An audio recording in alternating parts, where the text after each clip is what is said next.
MGTOW Millionaire Lesson 27. Handling your business. Welcome back to another video. This is Fucker Truman, your host.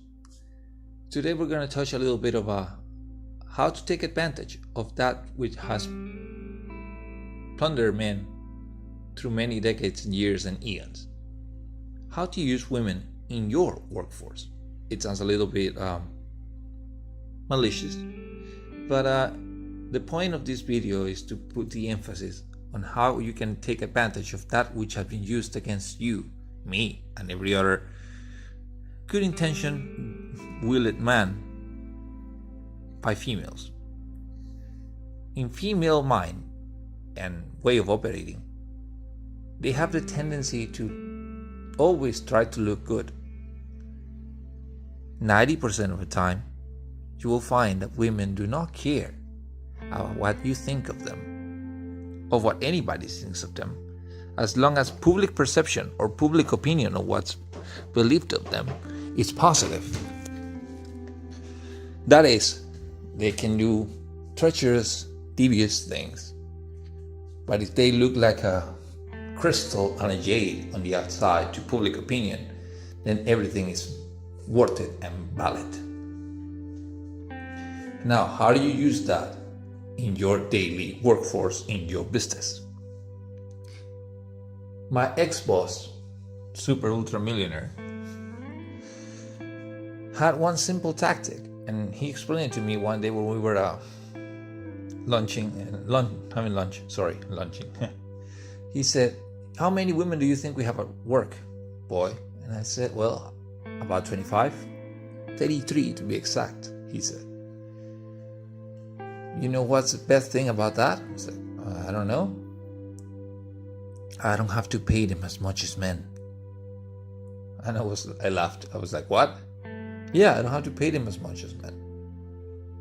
Because back in those days, and I'm talking about the 90s when everything started, as he said, of course things have changed a little bit since then, but he says, at least in South America, I don't have to pay them as much because they care more about public perception and status than sometimes even money, and they care more about their children and their life than a higher salary. A higher salary, a greater post or position in a company requires greater sacrifice, and they are unwilling to do that. Curiously enough, if you read the studies about the wage pay gap and all that stuff, you know it's a lie. It's basically most decisions and selections by women of how they're going to live their lives that determine how they make their money and how much they make. Of course, there are exceptions to every rule, but that's the general idea. Having said that, he hired women under these three premises. He always told them these three things. One, I'm going to hire you and I expect you to rise among the company. Unluckily, we have been having hard times when it comes to the human resources department and money, but I promise you, you'll get training and you'll develop very well, and you can transfer from this company to any other company in the future if you choose to. And I'll help you and I'll write a letter of recommendation if you do the work well. What I do promise you is help you personally and professionally to grow and challenge you to be the best version of yourself. Number two, the thing that he did was actually do exactly that. If he saw that they had talent more than just shaking their ass and bad-mouthing people behind their backs, he would normally give them more status and rise them up in different positions in the company, either horizontally or vertically,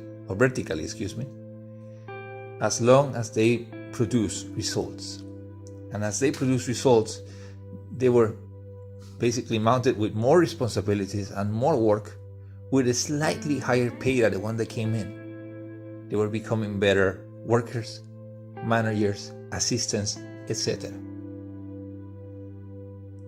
And number three,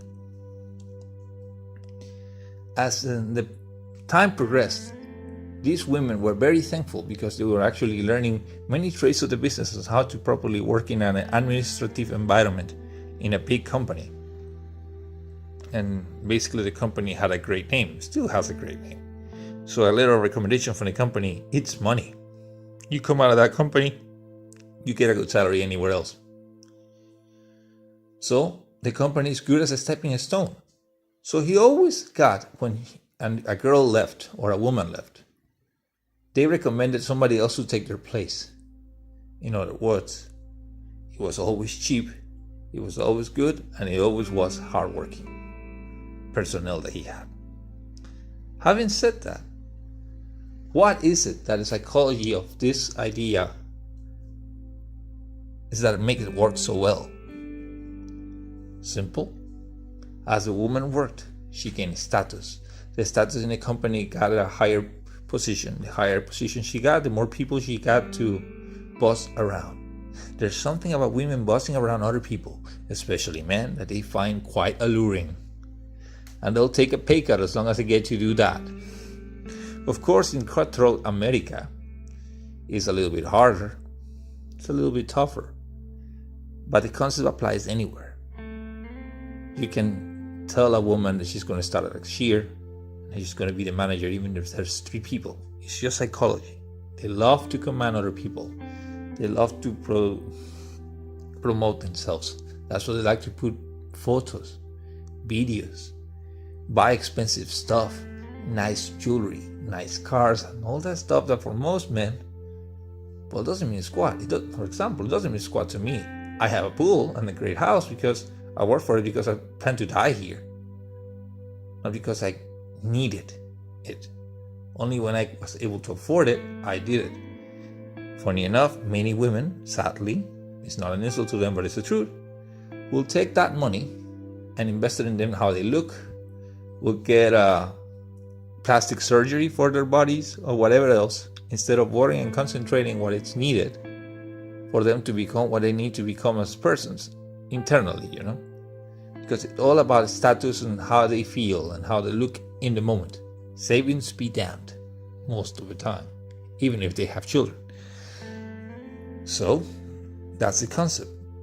Give them the allurance of status, give them a sense of empowerment and that they're growing because they're learning new stuff, and even if they're not, at least they're growing in status in the company you are, even if it's a small company, as long as they are able to prove themselves and then direct other people, be over other people because of their status in the company.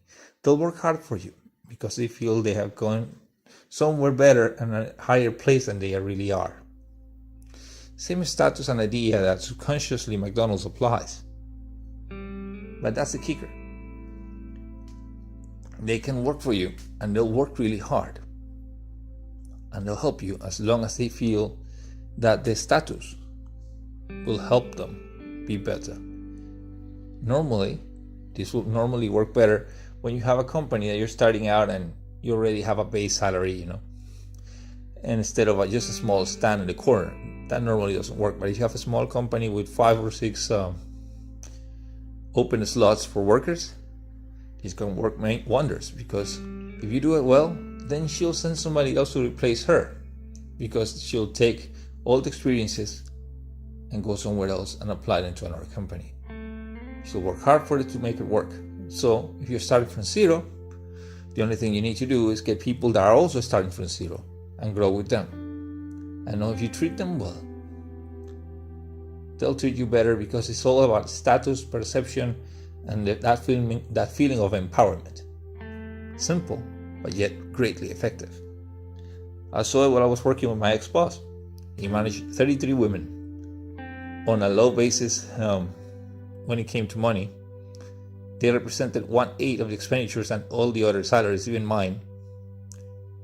And they worked their asses off, and they were happy, incredibly, because they could order other men around even though they were making less money, because they were taking time off to go see their children or stuff, something that we never did, the men, So that's a tidbit for today. I hope you find it useful. And F to those who don't think that we can still use women as they used us. This is Forget Truman signing off, and please like, share, and subscribe with everybody that thinks that it will be useful to them. Take care, guys.